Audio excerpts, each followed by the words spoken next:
Welcome to the Exit Insights podcast. Today, I've got a guest with me, Tim Cornell.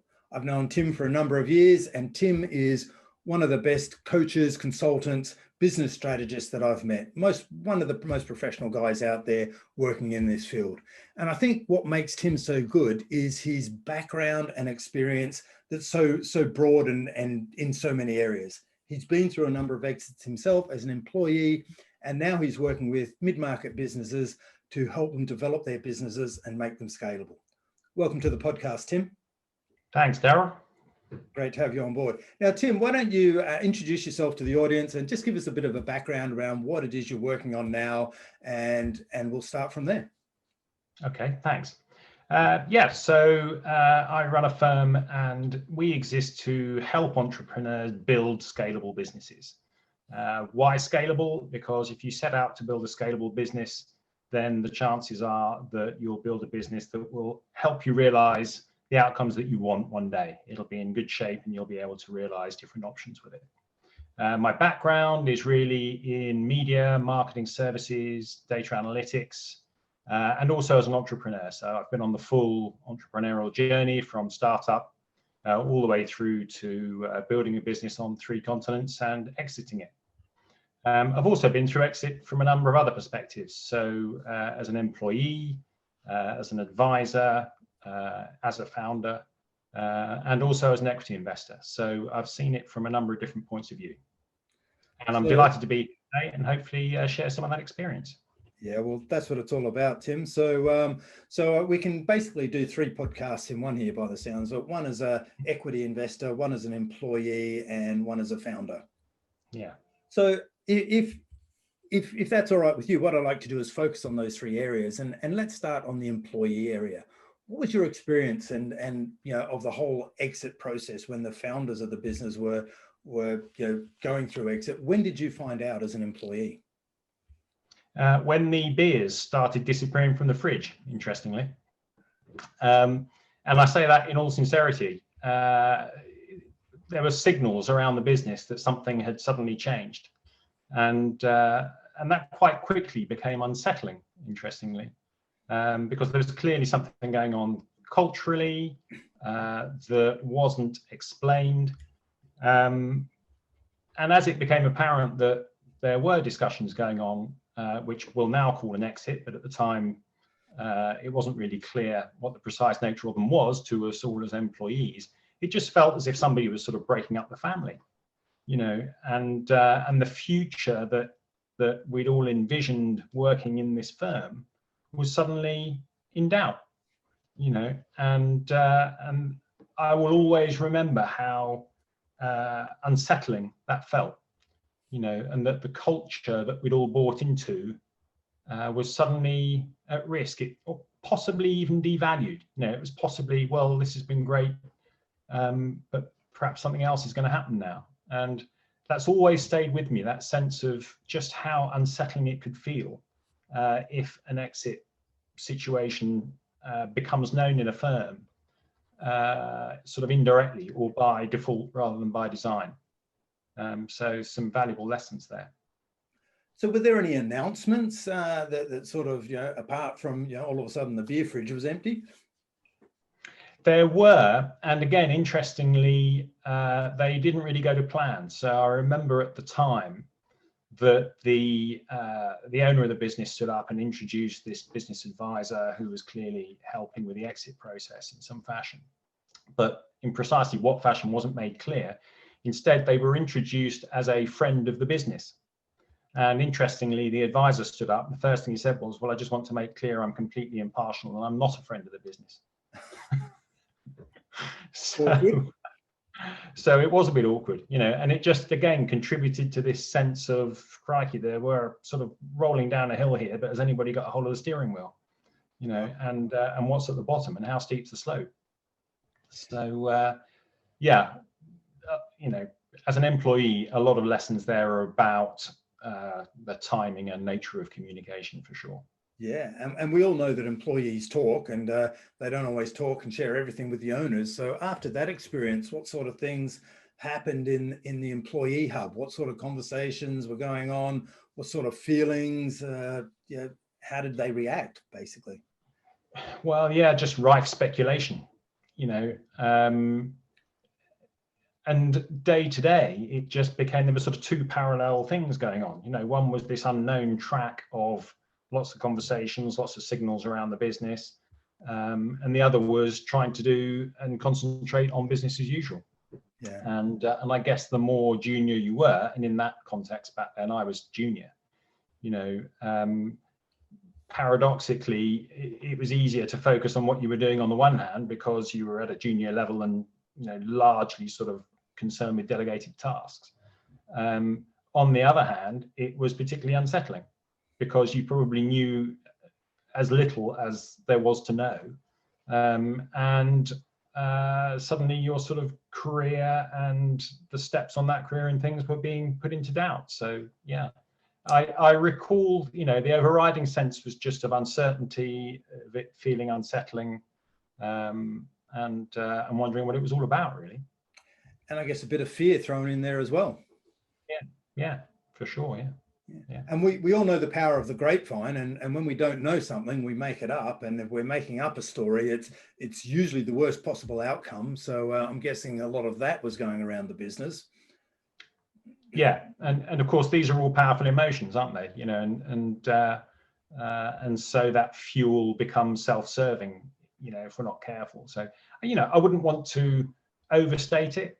In retrospect, I just recall strongly how unsettling it was, and also how out of control the process felt to me as an employee, through just an absence, I think, of a well thought through communication plan at the time, as I perceived it. Yeah, and often what happens in that situation is we don't know, where we feel we're treated like mushrooms, as the old proverbial, left in the dark and fed on manure. And when we don't know stuff, we make stuff up. So what I've seen happen in other organizations is you get a number of employees, and it's typically the employees you don't want to leave, because they're the most talented, tend to go, well, I don't know what's going on. I have uncertainty, so I need to look after myself. And they tend to leave and move on to other roles. You're nodding, so I'm guessing you saw and experienced a bit of that. Yeah. And it's also a risk that I'm aware of when I speak to business owners, actually. But, staying in the employee domain, yes, you start to see a bit of that. And of course, if competitors get wind that this is going on, and particularly if you're in a market where there's high competition for talent, and, that was as true then as it is today, then, the risk is that competitors will start phoning up speculatively, and or their agencies and representatives, and just sounding people out, If your best people are slightly more unsettled than they were prior to the whole process, and that's the risk you run. And of course, it's those very people that you need to stay in the business in order to deliver the future that's going to present the owners with the options that they want. So those issues are important, in the process, and that whole communication piece becomes very important, I think. Okay, so you have that experience as a younger guy, by the sounds of it. You move on. Well, everything's younger than today, isn't it? To state the obvious. You move on in your career, and you find yourself in a founder's role. So, and you've exited that business as a founder. Can you take us through that story and how you did things differently based on what you learned as an employee going through that experience? Yeah. So there was quite a lot of time between those two experiences. As a founder, I think one of the big insights for me is just how different the emotions are. The emotion going through this as the founder of a business, that felt very different indeed. It felt very exciting. And the analogy I would use was, it was a bit like being in mission control of NASA, when there's a sort of lunar landing about to happen, or you're trying to land a probe. There's the prospect of achieving some sort of exit that is going to deliver the outcome that we all wanted. And it was about actually gathering, a team of specialists together who could bring that about, who could, in inverted commas, land that outcome. And it felt, very exciting. It felt somewhat all-consuming.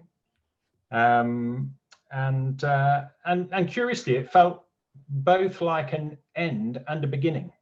You know, it felt sort of the end of a phase that we had anticipated really right from the start. You know, we'd founded the business on the premise that, you know, we would look for a, you know, probably some sort of exit opportunity or capital event, you know, at sort of 4-ish years in, something like that. And that's what came to pass. But that also then opened up the prospect of, well, what happens the other side of that event? You know, and is that a new beginning? Is that a next phase that we all would be involved in or not? You know, and that was interesting, because in my case, it wasn't actually. That the business pivoted into a different market, and that wasn't a market where I had any particular experience or value to add. So for me, that became an exit, you know, in all senses of the word. For others on the team, they carried on. So it's quite an interesting pivot point, really, both for the business, but also for us as the founders, and from an emotional point of view, from a sort of relationship to the business and each other point of view. Yeah. And just to pick up on one part of what you shared there, as you said, it was all consuming. Does that suggest that it took a whole lot more time than you were expecting? Oh, yeah. And the other thing that we did was, you know, we brought in certainly a specialist FD to actually help us through that process. So yes, it's a lot more time consuming than we were expecting. And again, as an advisor, I've seen that as well.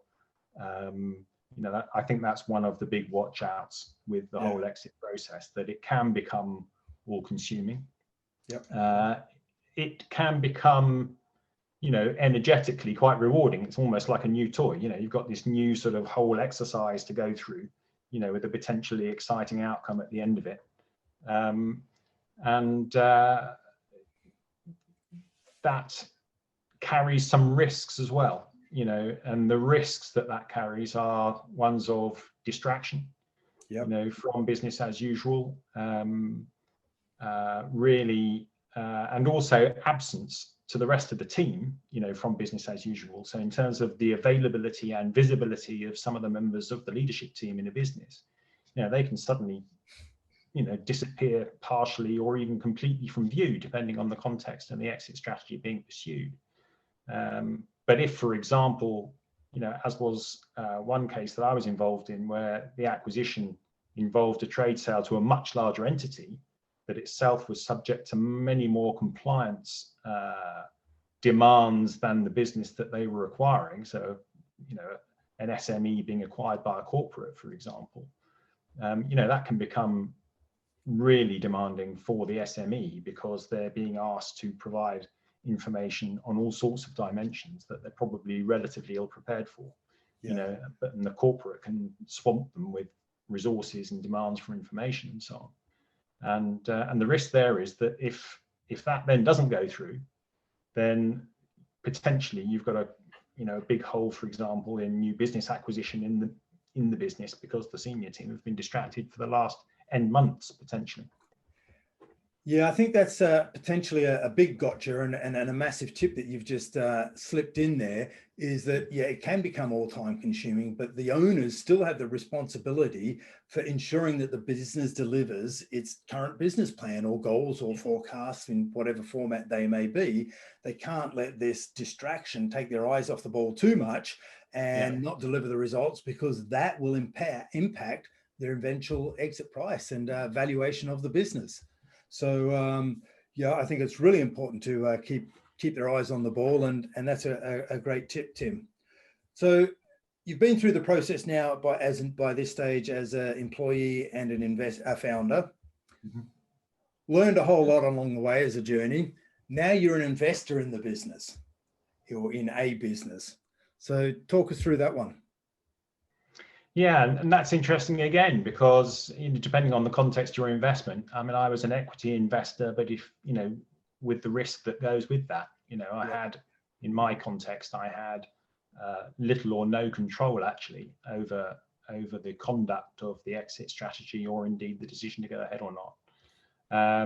So again, we're in a, you know, almost a blend of the two different sets of emotions that I've described so far, you know, as the sort of employee, in the sense that you don't really have any control over what's going on, but this time as an investor with, with a stake in the business, and therefore with, with a heightened interest in terms of the outcome of the exit strategy.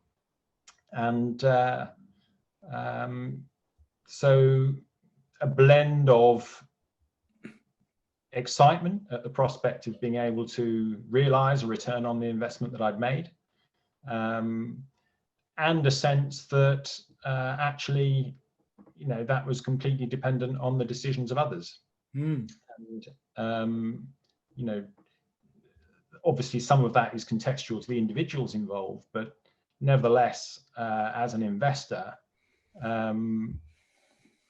again, it felt quite uncertain in my particular context. As I say, blended with the excitement that I could achieve the return on investment that I was looking for when I invested in the business in the first place. Yeah. And did this business that you're invested in, did it have a board where you could influence shareholder desires? How did that work? Well, it did. And in fact, I was on the board of the business. But, you come to realize that exit is actually a highly emotive event, and there is a difference. And again, depending on the individuals, but, between being the owner of a business and being the director of a business, and the owners of the business relate back to the very first day when they remember setting up in the, in the garden shed or around the kitchen table or whatever it is, with all that, oh, sorry, I think my printer just decided to switch off, with all that goes with that,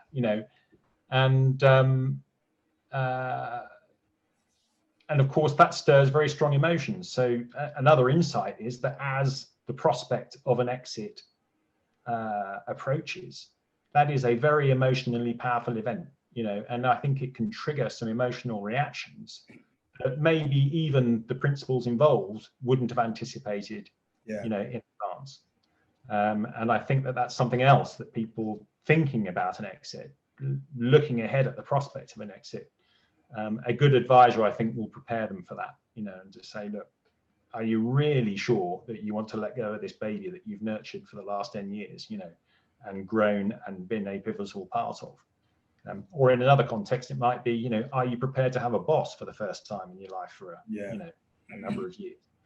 And these are all questions that on the surface might seem, relatively easy to answer. But in my experience, they need some very, very careful thought, because there's a difference between just answering them casually around a meeting room table or, at night in a conversation with a life partner. It's another thing when it comes to actually putting the pen to paper and, and making that commitment. Yeah. And as I say, I think the emotions that can get stirred in that are very powerful, because next to a family, for example, or children, the relationship with the business that you've founded, can be very, very powerful. And of course, it can have lots of family involvement. If it's a family business, it can be about legacy, it can be about next generation, it can be about inheriting something from, previous generations and continuing it and so on. So there can be lots of emotion involved there. And there's always the risk that the founders, the owners of the business, when they've been working in it for a long time, they think of their business like their baby, and they also attach a lot of their own self-worth to being the owner of this business and the founder of the business. And that can become a blockage to the exit planning process, which no doubt you've been aware of. So Tim, you've now working as an advisor to businesses, to mid-market businesses. You've got the experience of exiting a business from being an employee. You've got the experience of being a founder, and you've also got the experience of being an investor in the business. How do you conjure up all of this type of experience and learnings when you apply it in your advisory role today? And I guess, I think you mentioned that you focus on scaling businesses rather than exit as your focus, but obviously exit planning is a part of that. How do you, just to recap the question, how do you apply all of these learnings and experience, and how do you approach working with your clients with that experience and various knowledge? Respectfully is the first word that comes to mind. Respecting that every business and the owners of it, everybody is unique, and therefore I think respectfully means just listening first, really paying attention to what the owners are telling me that they want to achieve. Respecting also the boundaries of my own expertise.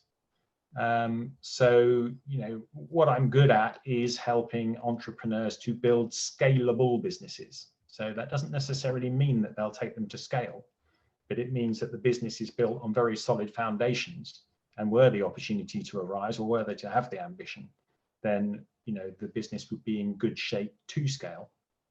And that will typically be a business that looks quite, in good shape in order to start thinking about exit options and strategies in the event that that's what the owner wants. So, and I mentioned boundaries because, I'm very clear about the boundaries between my role and where my role starts to end, and more specialist advisors like you and Succession Plus start to, need to take center stage. So I think it's about listening to the owners firstly. And I think it's, one of the things that I do is just help them to start creating momentum around those thoughts that they've got about exit, so but if they've been working with me, as is often the case, for a couple of years, this won't be or shouldn't be an entirely new and sudden conversation. If we're building a scalable business, then exit or options about what they want as a result of building that business should be part of our ongoing dialogue. So you and I have talked previously about the fact that, really a business is an asset, and I encourage the business owners I work with to see the business as an asset and to think about it as something that they're building to deliver, a particular outcome or outcomes that they want, respecting that those outcomes can change over time. So, and they can change according to others' reactions. For example, family deciding that they don't want to carry on the business, or changes in their own personal circumstances or ambitions. But if you're thinking about your business as an asset as you're going along, and as an asset designed to deliver a particular set of outcomes, and if you're having that conversation periodically and returning to that agenda, then as you start to approach the point where you want to look at exit more seriously, hopefully that is and you've been building a business that is scalable, then hopefully that becomes a smoother transition than the scenario where somebody's just been focused on the operational aspects of their business, driving the P&L, and suddenly start to realize that they're getting tired, reaching an age or whatever the circumstances are where they want to exit, and that demands a very different and dramatic mind shift, or, shift in mindset, and that can be harder to achieve. So I think my role and the way that I sort of encapsulate all that experience is actually to try and create that smoother continuum, so that exit is a sort of more of a natural progression of the work that we've been doing together over previous years, rather than a sudden event. And I think that can also help create a better timeline towards the timely development of exit strategies, rather than the hurried development of them, because somebody suddenly realizes 2 years out that they're starting to feel like they've had enough, for example. Well, yeah, you got to begin with the end in mind, and if you know what the end looks like, then you can head in that direction. You know what the various options are, you can plan for them, rather than just, as you say, just a bit of a knee jerk. We see one of the things that becomes a barrier to completing an exit is when the owners, and let's face it, owners, entrepreneurs are very visionary people. They're driven, they're focused. Once they have something in mind that they see that they need to build or work towards, they run at it flat out. And if they don't know where they're going, for example, they don't know what life looks like after they've exited the business, they're just not going there. They're not heading there fast at all. They'll put the brakes on, and there'll be all sorts of reasons why not to proceed with the exit. So what we found is that when business owners know where they're headed and what's next, then that becomes one of the keys. So you might call that a cultural style, because we got to get the business owners ready and prepared for exit, and you've got to get the business commercials prepared for exit. And I like what you're saying. You're having a scalable business. They're all the things that will influence the goodwill valuation, if you like, the intangibles. And what we need to do is get all of the tangibles, all of the financial numbers. We need to get them prepared and transparent and predictable so that they'll survive a due diligence exercise. And we need to get all of the items in place that will protect the business from an unplanned exit as well. So it sounds like you're working on a lot of those things as well, which is fantastic. So given all of your experience, Tim, and we've got an audience of business owners who are looking and haven't started their exit planning yet, or maybe a long way off, what are some of the tips that you'd love to share and you'd love these listeners to walk away with, understanding what they really should know at the beginning of the journey rather than too late? Tim's top tips, if you like.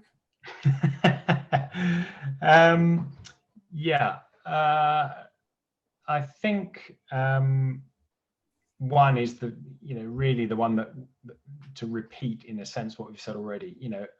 Adopt an asset mindset from the outset, from the get-go, and review that periodically, and particularly if you have co-owners. If you're in some sort of partnership, or there's more than one of you that essentially owns the business and will be involved in the exit strategy.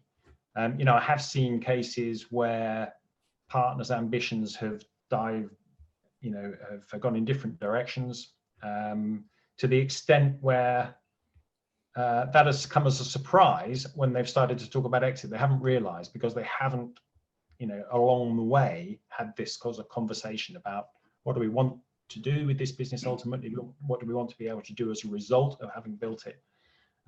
And I have come across business partners who've had incompatible ambitions about what they want to do. And of course, the energy around that would be much easier managed if those conversations were being had as they went along, rather than leaving it till the end. So I think one of my pieces of advice would be, have this discussion periodically, about the business as an asset, what you want from it, what you think you might want from it in the future. It doesn't have to cast anything in stone, but I think it's an easy conversation not to have, given all of the demands on your time as an entrepreneur, just running the business day to day, dealing with all the other things that we've all got going on in our lives. I think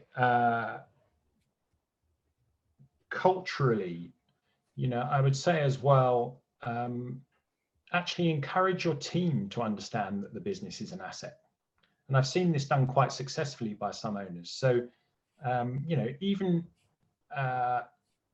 where people are simply employees of a business, they will be very invested in that business and the delivery of the product or service that business exists to deliver. But at the same time, it's also a platform for them, that helps them support other aspects of their lives. It's how they earn, it's how they support their families, or it's how they support their financial obligations, and so on. And I think that it is helpful, actually, to encourage employees to realize that together, you're all trying to build an asset that will enable all of you to in some way fulfill the things that you want to in life, whether that's just security of income, whether that's personal career progression, whether it's just personal growth. It can be about enjoyment, and fulfilling the purpose of the business, depending on the purpose of the business and somebody's relationship to it. But I think encouraging the team to realize that together we're trying to build something that actually has benefits for all of us. It also helps to, in the event that exit comes about, there are people in the business who've been there for a while. And if that conversation has been had ongoing, and I have seen this done very successfully, then the prospect of exit becomes less scary, and less of a sort of shock. It's just a sort of natural progression, of that same mindset. and then it feels more believable, which is, if the owners then speak to the sort of key employees about, how can we ensure that this asset that we've built continues to provide the things that it's provided so far, reassuring them that that's going to be an important part of the considerations, and of the requirements of the owners going forwards in looking for the best exit strategy, which may or may not, involve the employees to a greater or a lesser extent, things like employee ownership trusts or, MBOs, things like that. Employees are smart. Yeah. They know that the owners are going to need to exit at some point, like it or not. As much as owners want to deny it and think that the employees are not thinking about that, they are. Yeah, they are. And in some ways it's more, I think it's more confidence inspiring to have those conversations and to have them transparently than it is to try and do, just try and carry on with business as usual, as if those things never happen. I think the more they can become a natural part of, at the appropriate time, not every day, but a natural part of the conversation with the employees of the business who have started to invest, some serious time and some serious effort and some serious value into the business, then having those sort of conversations ongoing, I think, can be very helpful. Brilliant. If done appropriately. So Tim's tips are, think about the business as an asset as well as an income stream. So, start that conversation early, share that conversation with the employees. We call that ownership mindset, create an ownership mindset in the employees as opposed to just employee thinking. And what I heard about all of that was basically for the leaders, the owners of the business, to have some, basically show up as leaders and inspire, because leadership is all around, as employees and as humans, I think we like to think about our future where we're in a better place than today. And if the owners are showing up in the business, pointing and painting a picture about a better future, then we'll want to go on that journey with them. So what I heard, if you like, is maybe I'm paraphrasing you a bit too much, is in every aspect of your life, think about the future and plan a route to get there. Yeah, for sure. I also think that, another tip would be get expert advice, and get it earlier rather than later. Yeah. And so that might include involving external parties in the periodic conversations that you have, say, every year, every 18 months with your business partners about the evolution of the business and what your ambitions are for it. Because it's quite, it's quite easy to self-deceive. It's quite easy to tell oneself that, come the day, you'll be quite prepared to, for example, work an earn out, or, I'm quite prepared to have another boss. And of course I could do that for a couple of years, in pursuit of the exit that I want, no problem, and those sort of deceptions, self-deceptions, can carry on, for a number of years. So there's a role, I think, there periodically just to get somebody from the outside to come in and just challenge some of that and say, well, when was the last time the two of you or the three of you or the four of you had a conversation about what you respectively want? Do you each understand what the other's ambitions are? When did you last discuss that? You say that you'll be prepared to do that. Would you? Really? And so having some of those challenging conversations, or clarifying conversations, let's call them, as you're going along. And then once exit starts to become, or exit planning and exit strategy starts to become something that you want to create some momentum around, then again, get advice earlier rather than later, because the chances are that the timeline may be longer than you would ideally like. Yep. There's always an element of luck or chance in it, that the right buyer may or may not be in the market if that's the sort of exit that you're looking for at the time that you would most like to transact. So you may have to be patient. And you're buying a lot more than just the sort of technical expertise about preparing the finances and, presenting the business in the right light and so on. I think you're buying, with the right advisors, I think you're buying networks of personal contacts. You're buying insights into the business plans of potential acquirers that you may never even have heard of or be aware of. You're buying access to a type of information and databases and things that are out there that those sorts of advisors may well be able to look into. For example, volumes of transactions going on with businesses like yours in different sectors. What are the things that are driving value and things like that? And those are not the sorts of information that you're going to access easily on your own, and they could shape significantly your expectations, at an appropriate point while the energy's still calm and while you've still got time to execute a patient and effective strategy. So there you have it. I think what you've shared there is the wisdom that can only be shared by someone who's been there. So business owners, most of the business owners I talk to who have already been through the exit share something similar to you, whether it's on the podcast or not. And they all say, I wish I'd brought an advisor in earlier, because just their knowledge, their experience of having walked that path, the exit path before, they shared a whole lot of tips, which would have made the journey faster and less painful for me. Never mind, the actual numbers that we would have got out of it, but the journey would have been a whole lot easier. Whereas, the journey I had, I think one person explained it to me, felt like a messy divorce. And no one wants that when they get to the end of their business and they're ready to move on to something new. It should be the highlight of their business journey.